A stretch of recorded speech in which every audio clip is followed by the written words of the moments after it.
Assalamualaikum dulur. Bagaimana kabarnya hari ini dulur? Tanggal merah tanggal 16 ya. Tapi tetap Mas Bro pengen berbagi informasi ya. Masih di seputar BPJS. Kali ini Mas Bro pengen menjawab salah satu pertanyaan ya dari dulur-dulur semua yang masuk ke DM-nya Mas Bro, bertanya tentang tolong dong di share apa saja jenis penyakit mata yang di cover oleh BPJS. Jadi topiknya hari ini itu ya dulur. Di jenis pengobatan mata yang ditanggung oleh BPJS apa saja. Jangan lupa buat yang belum subscribe, segera subscribe ke channelnya Mas Bro agar selalu mendapatkan informasi yang informatif sehingga menambah wawasan kita seputar BPJS Kesehatan, Bansos, BPJS Ketenagakerjaan, serta informasi-informasi yang lain. Untuk jenis penyakit atau pengobatan yang ditanggung oleh BPJS ketika kita mengalami kondisi mata yang kurang bagus, nah, ada beberapa ya. Jadi yang pertama adalah miopi atau rabun jauh ya. Ini merupakan gangguan penglihatan karena refraksi mata kabur ya, menyebabkan kabur saat melihat benda berjarak jauh. Nah, ini biasanya kondisi miopi ini yang seringkali dikatakan minus ya, mata minus, dimana bisa terjadi mulai dari anak-anak saat ini sampai dengan nanti orang dewasa ya.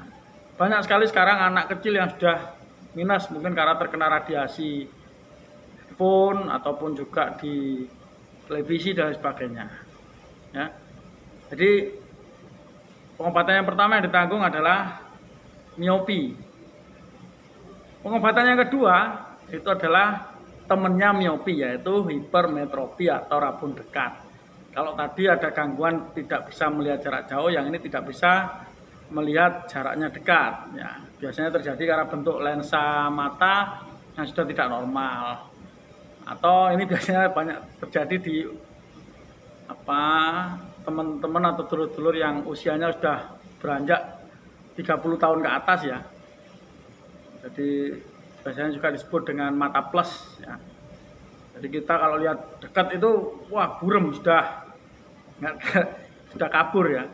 Lihat HP aja harus fontnya harus digedekan ya. Jadi itu adalah tanda-tanda kita mengalami plus. Jadi itu juga ditanggung oleh BPJS Kesehatan.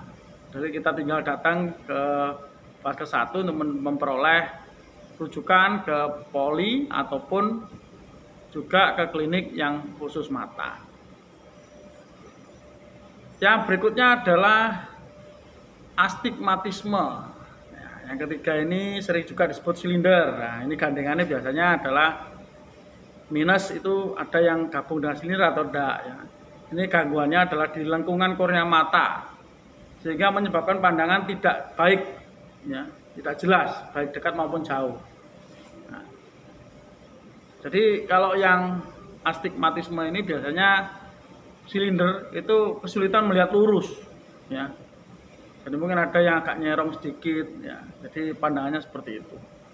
Itu juga bisa ditanggung oleh BPJS Kesehatan. Kemudian juga glaukoma. Glaukoma juga bisa ya.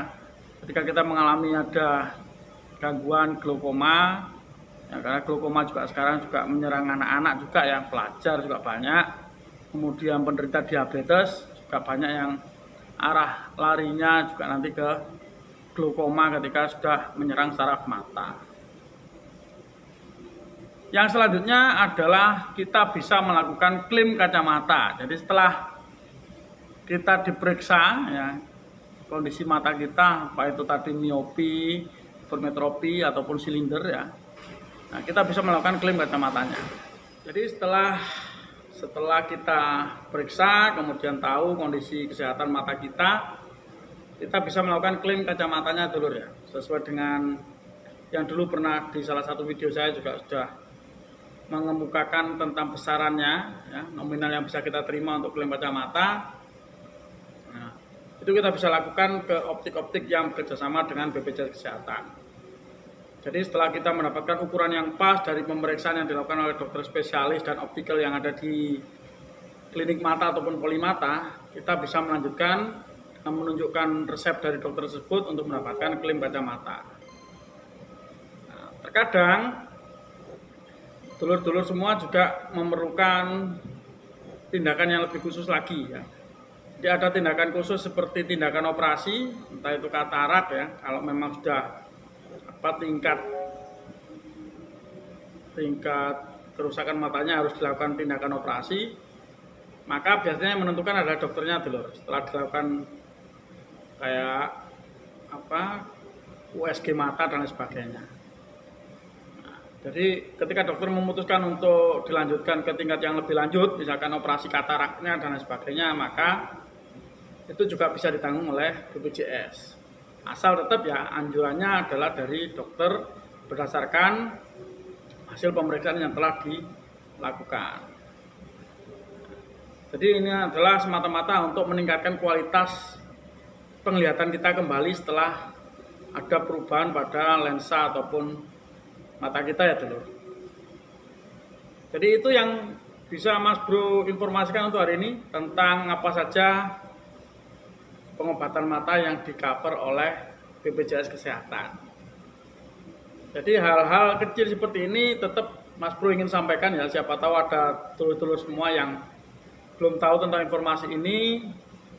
Jadi Mas Bro tetap sampaikan, tetap share agar semuanya juga bisa lebih tahu, minimal menambah wawasan agar kita juga sebagai peserta BPJS Kesehatan itu paham apa hak-hak kita dan kewajiban kita.